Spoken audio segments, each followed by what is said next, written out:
अफगानियों के रातों रात शनाख्ती कार्ड बनाए जा रहे हैं। यह है मीर जाफर, पाकिस्तान के असल दुश्मन चंद रुपयों की खातिर मुल्क व कौम से गद्दारी कर रहे हैं। रिपोर्टर जफर यामीन, CCN न्यूज़।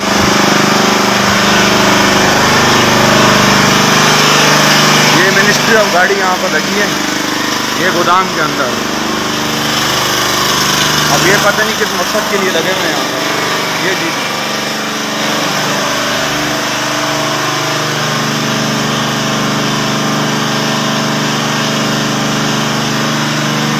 इसको चलो इसको ये मिनिस्ट्री अंदर काम कर रही है। ये गोदाम में लगे हुए ये लोग और यहाँ पर खोलो दरवाज़ा, इनको खोलो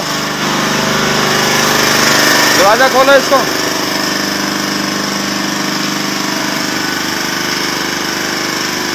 इधर क्या कर रहे हो भाई? इधर किधर अंदर अंदर क्या कर रहे हो? साइड में। हाँ लगवाई है भाई। किसने लगवाई है? मैंने साहब ने लगवाई है। एक मिनट, इधर किधर लगाई है?